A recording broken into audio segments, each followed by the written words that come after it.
নমস্কার বন্ধুরা, কেমন আছেন আপনারা? আশা করব সকলে ভালো আছেন। জিএস রান্নাঘরে আপনাদেরকে জানাই স্বাগত। আবারও চলে এলাম আরেকটি রেসিপি নিয়ে। আজকে আমার রেসিপিতে থাকছে ছোলা মাখা। তো আপনাদের কাছে অনুরোধ রইল, আপনারা পুরো ভিডিওটি প্রথম থেকে শেষ পর্যন্ত দেখবেন। আর আমার চ্যানেলে নতুন বন্ধু হয়ে থাকলে চ্যানেলটি সাবস্ক্রাইব করার অনুরোধ রইল। ছোলা মাখা করার জন্য এখানে আমি ছোলা নিয়ে নিয়েছি। এখানে আমি ছোলা সেদ্ধ করে নিয়েছি।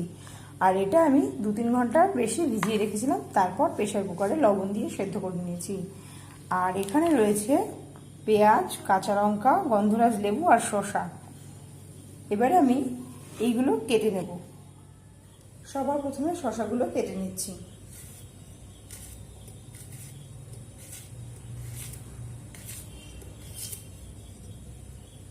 এইভাবে গোল গোল করে আগে কেটে নিলাম।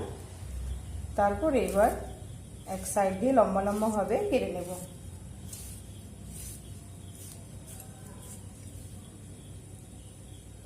এইভাবে শসাগুলো কেটে নিচ্ছি।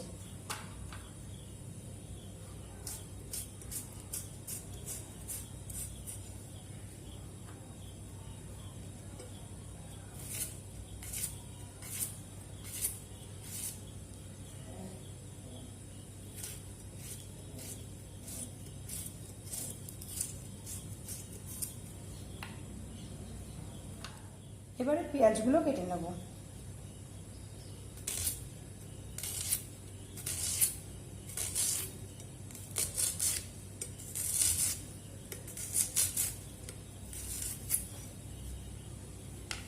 পেঁয়াজগুলো প্রথমে এই যে এইভাবে গোল গোল করে কেটে নিলাম।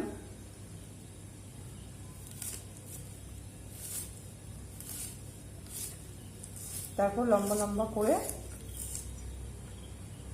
এইভাবে কুচিয়ে নেব।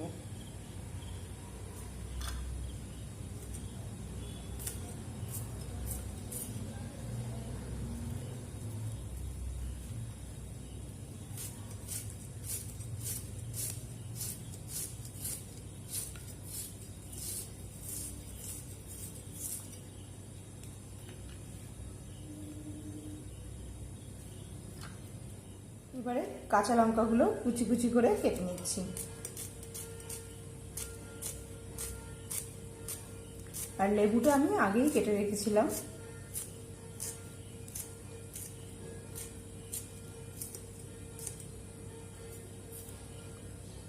ঝালটা অবশ্যই পরিমাণ অনুযায়ী কেটে নেব। সমস্ত কিছু রেডি করে নিয়েছি ছোলা মাখার জন্য।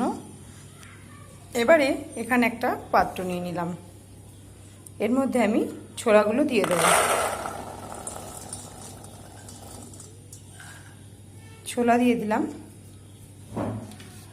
আর দেব পেঁয়াজ কুচি।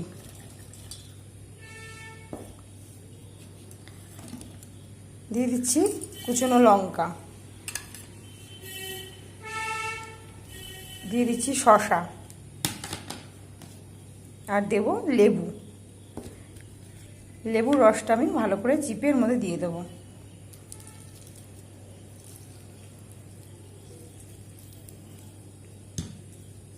এখানে আমি 2টো লেবু নিয়েছি। এটা যেহেতু টক টক খেতে ভালো লাগে সেই জন্য এখানে আমি 2টো লেবু ব্যবহার করলাম। টক ঝালটা অবশ্যই আপনাদের পছন্দ মতন আপনারা ব্যবহার করবেন।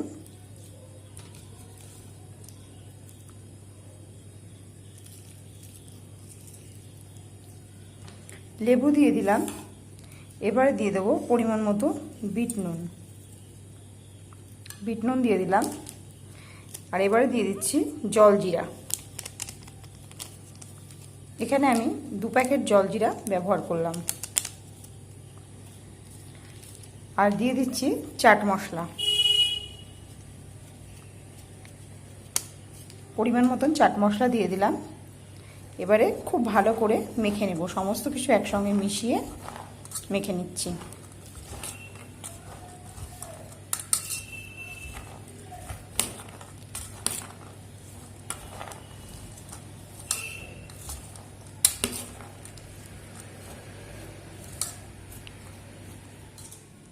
ছোলা মাখা রেডি হয়ে গেল। এবারে পরিবেশনের পালা।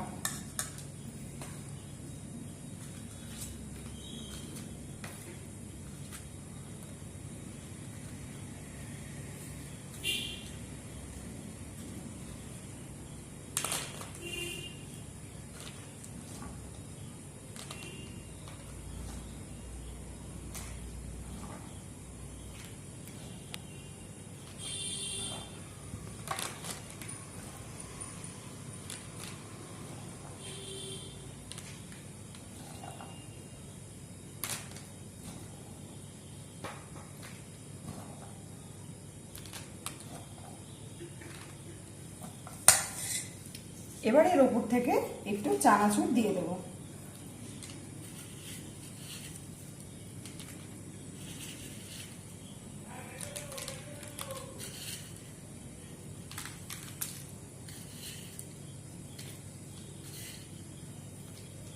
তৈরি হয়ে গেল দারুণ স্বাদের ছোলা মাখা।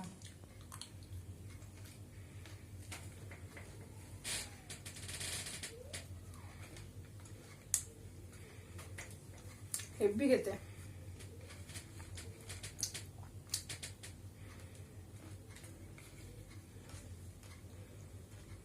খুব কম সময়ে খুব অল্প উপকরণে কিন্তু দারুণ স্বাদের এই ছোলা মাখা আপনিও বাড়িতে তৈরি করে ফেলতে পারেন।